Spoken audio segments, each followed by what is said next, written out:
Bonjour et bonsoir à tous. Aujourd'hui on se retrouve pour voir ce lecteur DVD qui ne fonctionne plus. Donc apparemment ce qu'il fait, c'est que quand tu mets un CD, il te dit qu'il n'y a pas de CD. Donc moi je pense que c'est la lentille, c'est un problème très récurrent qu'on retrouve aussi chez les PlayStation 2 Slim. Pour le test nous allons utiliser un DVD Pokémon parce que c'est le seul truc que j'ai trouvé. Mauvais disque. Il n'y a pas de disque. Donc voilà, on se retrouve sur le banc d'opération pour repérer cette jolie bête.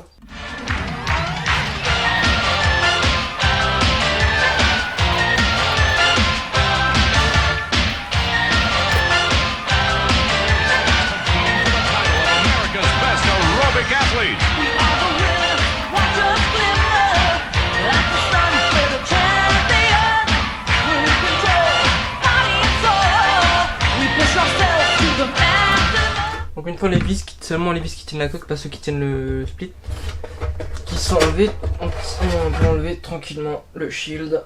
Voilà, donc voilà comment se constitue ce lecteur DVD là. Donc il y a pas mal d'espace vide, franchement ça aurait pu être méga compacté. Hein. Donc voilà, donc maintenant il va falloir avoir accès à la lentille. Parce que le but c'est de nettoyer la lentille.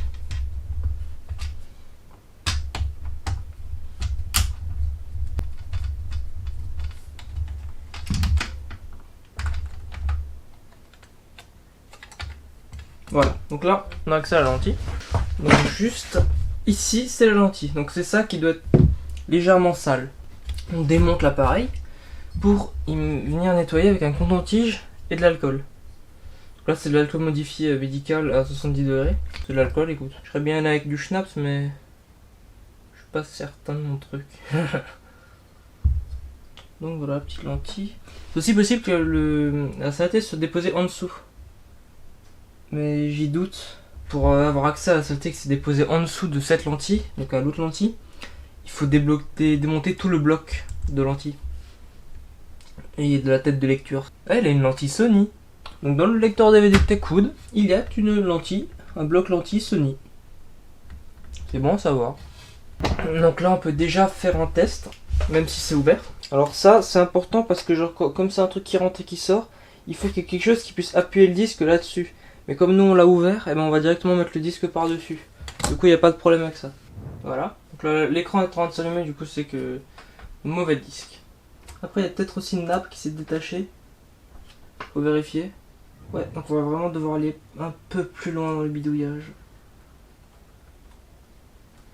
Pour accéder vraiment à l'intérieur du bloc lentille.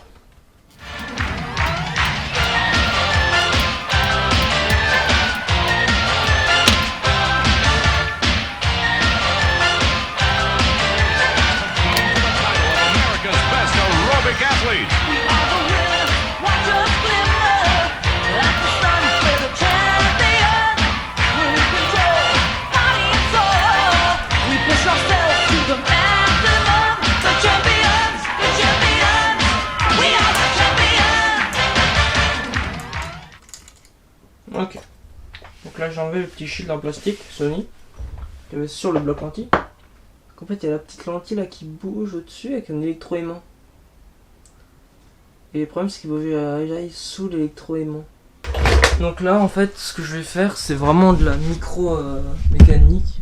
Ça il faut vraiment des outils très fins.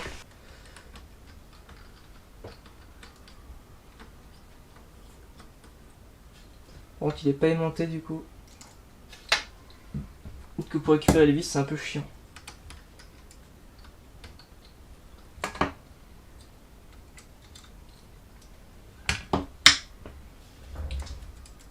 Ok. Donc là, faut être délicat parce qu'il y a une nappe. Juste là, il y a une nappe. Si vous la voyez. Faut juste éviter de la déchirer en fait. Donc là, il y a une lentille. C'est la dernière lentille, juste en dessous, il y a le laser. Celle-là.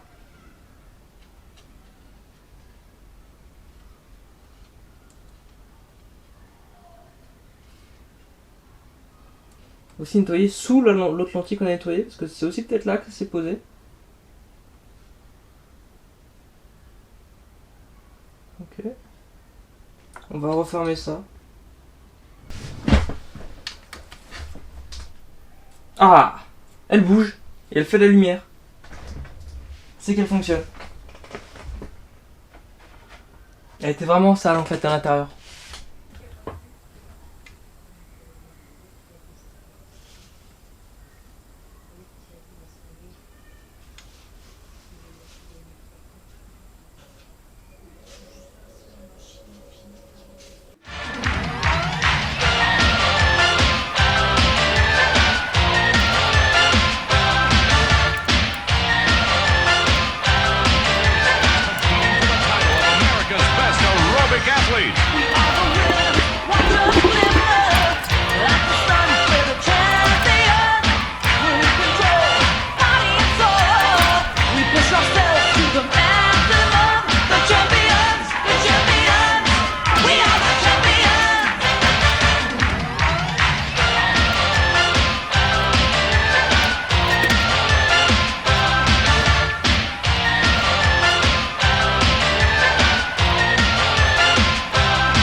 C'est important de toujours faire un dernier test une fois que tout est branché, que tout est refermé et que tout est en situation d'utilisation quotidienne.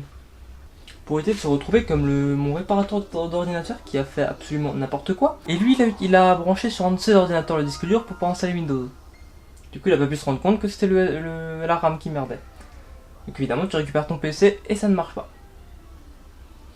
Et là, ça fonctionne. Toujours faire le dernier test sur la machine.